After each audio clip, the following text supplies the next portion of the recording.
Mais uma vez aqui com vocês para gravar mais esse vídeo aqui, muito empolgado. Desta vez aqui eu quero falar sobre uma animação que com certeza você já assistiu. Se você não assistiu, desculpa, eu vou falar sobre ela. Eu quero que você vá atrás, assista e saiba que dá para usar muito essa animação com relação ao propósito que ela passa, né? Com relação ao que ela quer demonstrar, que tem muito a ver com o que os alunos, com o que a sociedade de hoje vende. Se fala muito sobre propósito, né? Que temos que ter um propósito, que temos que ter um objetivo. Muito legal isso, muito legal. Mas a animação Soul ali decorre a história do personagem principal ali e vai falando sobre ele, né? E a gente vai entendendo que não é só sobre propósito. Não tem a ver só com você ter um propósito como se fosse um troféu que você tem que correr para alcançar. E o que que a gente pode pensar hoje com relação a levar isso para a sala de aula? Como a gente pode pensar em levar isso de forma que os alunos vão entender que não existe um propósito como um troféu na vida que o aluno tem que ir atrás, que você vai colocar isso na cabeça do teu jovem, do adolescente, que ele você vai colocar isso na cabeça do jovem, do adolescente que tem um propósito e ele vai correr atrás disso. Então, a história do protagonista do filme, aí eu quero pegar aqui um livro que vocês já viram no último vídeo, e é um livro que a gente utiliza para demonstrar, para utilizar, porque o autor é maravilhoso, tá? O Eduardo Medeiros, 40 dias no mundo das animações. Ele tem aqui falando sobre Soul, tá? Tem aqui sim o filme Soul e eu quero mostrar para vocês. E aquele filme, né? Para quem não sabe, o Soul significa alma em inglês, tá? E esse filme, o filme Soul, tem muito a ver porque o protagonista ele procura um propósito. E assim, o que eu gosto muito desse filme é que tem jazz, tem blues, tem uma trilha sonora maravilhosa.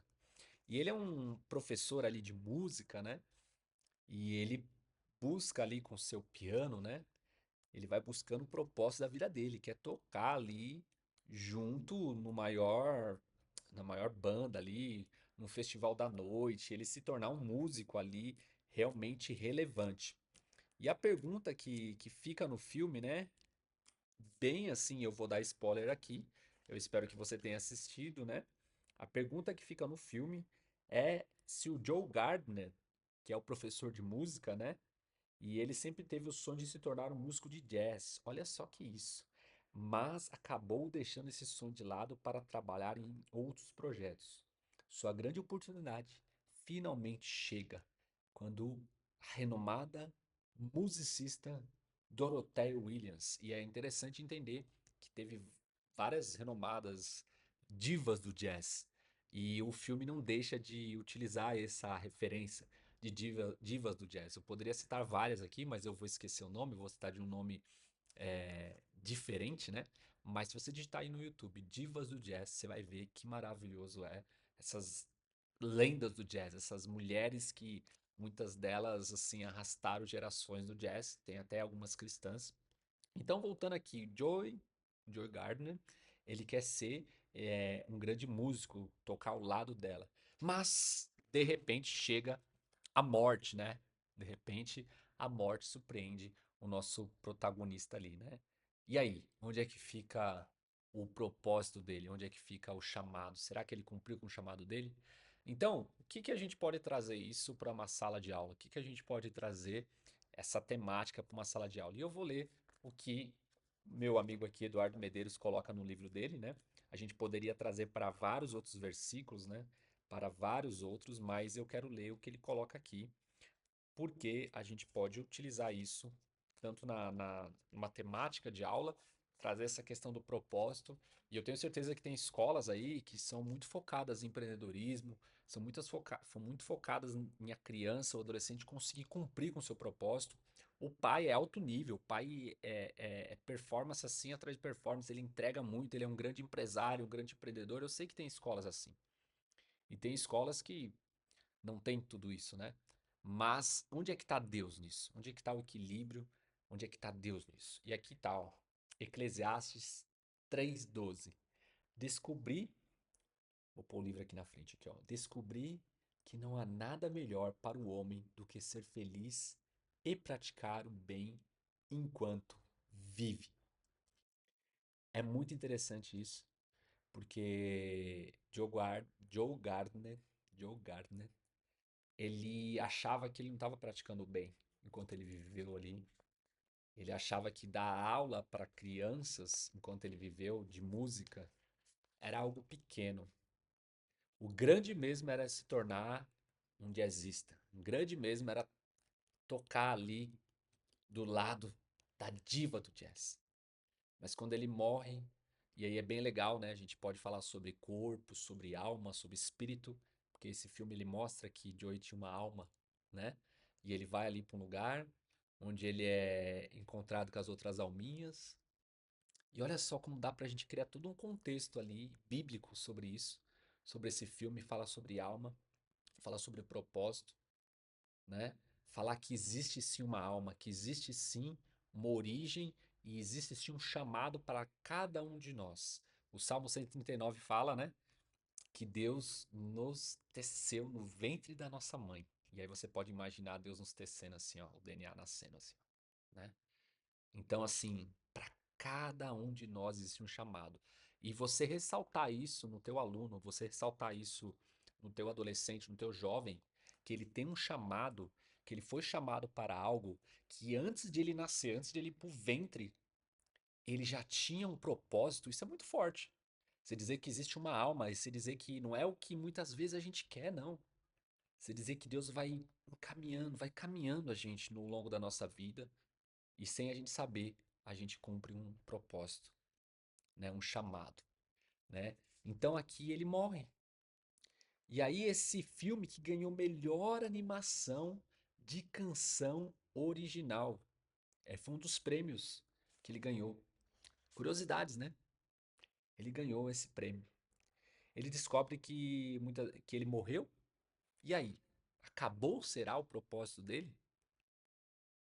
Não.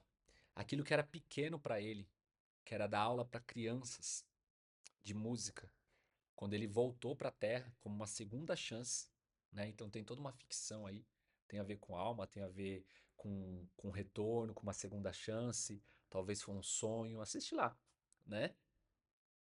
Aquilo que aconteceu com ele percebeu que os detalhes da vida, aquilo que muitas vezes não é importante, era o seu maior chamado. E aqui eu quero deixar uma mensagem, né? Além de a gente poder contextualizar isso, né, numa sala de aula, a gente poder contextualizar e levar isso, mostrar trecho do vídeo, fazer perguntas no momento que as crianças chegam ali, e aí eu quero colocar aqui, ó, com 10 minutos você faz isso. Você pergunta quem assistiu, você coloca o trecho do vídeo, né? Quem assistiu esse filme? A maioria vai responder que sim.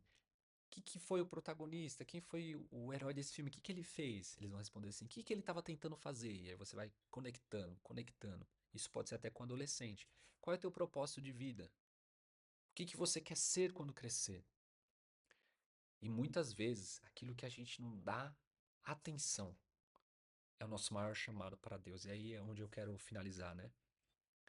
Eu passo por isso, tá? Eu tenho certeza que você passa. Você muitas vezes é um professor que fala: eu sou só professor. Eu só sou. Eu sou apenas um professor. Eu sou apenas um professor na sala de aula. Não, você não é apenas um professor.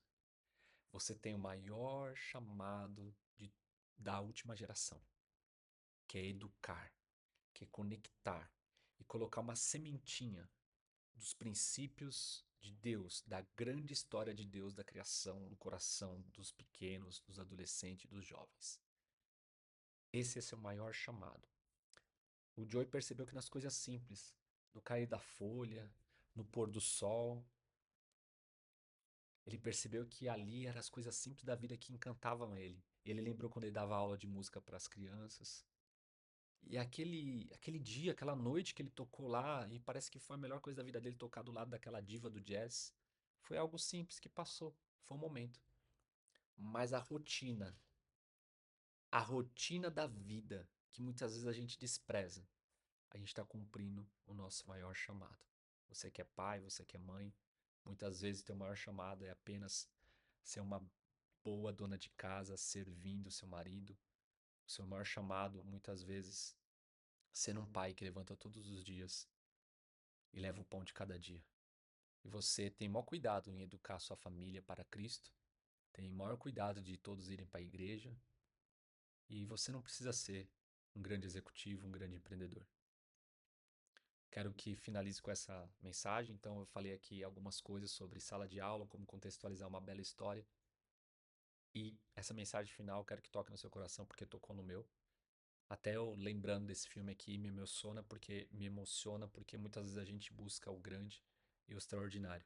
Deixa o extraordinário com Deus e faça o ordinário todos os dias. Deus abençoe e obrigado. E se você gostou desse tipo de vídeo, comente, compartilha. Esse aqui não teve grandes visuais, mas quero saber se você gostou. Um grande abraço. Fique com Deus.